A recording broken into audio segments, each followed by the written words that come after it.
Hi friends, আশা করি আপনারা সবাই ভালো আছেন। আপনাদের সবার ভালোবাসা নিয়ে কিন্তু আবার আমরা দুজন একটা নতুন ভিডিও নিয়ে চলে এসেছি।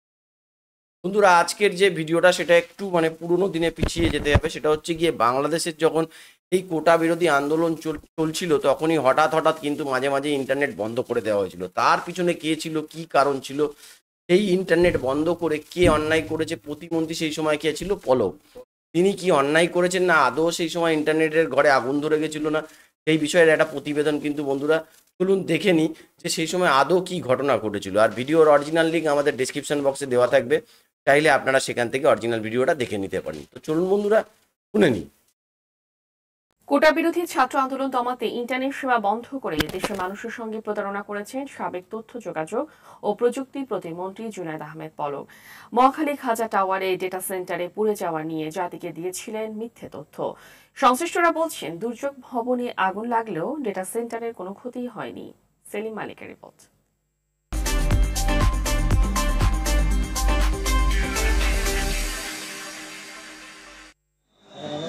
কোটা বৈষম্য দূর করার আন্দোলন দুর্বার গতিতে ছড়িয়ে পড়লে রাজধানীর মহাখালীর দুর্যোগ ভবনে আগুন দেয় দুর্বৃত্তরা। এতে পড়ে যায় পার করে রাখা গাড়ি ও নিচতলায় স্থাপিত দুর্যোগ ভবনের ইন্টারনেট সার্ভার। প্রতিমন্ত্রী পলক পেয়ে যান খোঁড়া অজুহাত, দেশ জুড়ে বন্ধ করে দেন ইন্টারনেট সেবা। আমরা ইন্টারনেট বন্ধ করিনি, ইন্টারনেট বন্ধ হয়ে গেছে।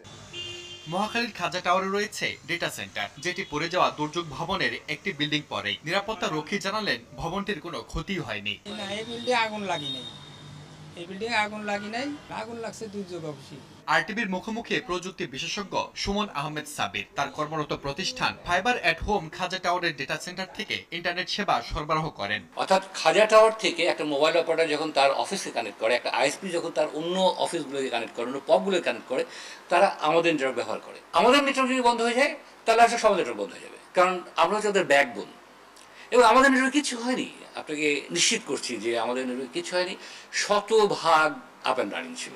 এটা যেহেতু সরকারিভাবে বন্ধ করা ছিল, এই জন্য মানুষ সেবা পাননি। একই মত প্রযুক্তি বিশেষজ্ঞদেরও। পলক সাহেব যেটা বলছে এটা সম্পূর্ণ একটা মূর্খতার পরিচয় দিয়েছেন এবং দেশের মানুষকে এটা হাস্যরসের একটা উপহার দিয়েছেন।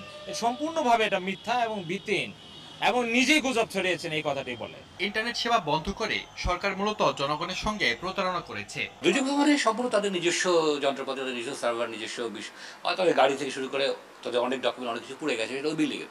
তার সাথে আসলে টেলিকম সেক্টরের কোনো সম্পর্ক নেই, কোনো সন্দেহ নেই। এটা তো এক ধরনের সাধারণ মানুষের সঙ্গে এক ধরনের প্রতারণা এবং তাদেরকে তাদের সেবা থেকে বঞ্চিত করা। গেল মাসে প্রায় 2 সপ্তাহ ইন্টারনেট বিভ্রাটে ই কমার্স ও ফ্রিল্যান্সিং খাতে ক্ষতি হয়েছে কমপক্ষে 3000 কোটি টাকা। তাদের বিরুদ্ধে অবশ্যই ব্যবস্থা নিতে হবে এবং তদন্ত করতে হবে। কম নাকি? সেলিম মালিক, আরটিভি, ঢাকা।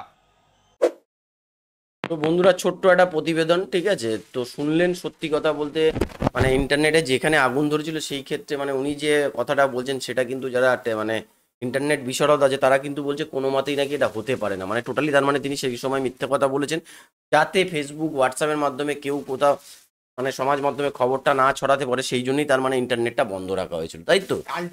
আলটিমেটলি সেটাই বোঝা যাচ্ছে বন্ধুরা। তবে আস্তে আস্তে এইসব খবরগুলো দিচ্ছি, তার কারণ হচ্ছে কি এগুলো আপনাদের জানা দরকার, তাই নিয়ে আসছি। এসব খবর হচ্ছে আমার মতে আস্তে আস্তে বেরোচ্ছে, যত দিন যাচ্ছে সে ক্লিয়ার হয়ে যাচ্ছে। কিন্তু আমাদের যেটা উদ্দেশ্য সেটা হচ্ছে গিয়ে বাংলাদেশ যেন আবার আগের জায়গায় আস্তে আস্তে ফিরে আসে এবং বাংলাদেশ যেন আবার আগের রূপ আর শস্য শ্যামলা বাংলাদেশ সমস্ত কিছু দিক থেকে এগিয়ে আসে, এটাই আমরা চাইবো বন্ধুরা। আজকের ভিডিওটা এরকমই ছিল, আবার নেক্সট ডে দেখা হবে কালকে নতুন ভিডিও। ততক্ষণে আপনারা সবাই ভালো থাকবেন।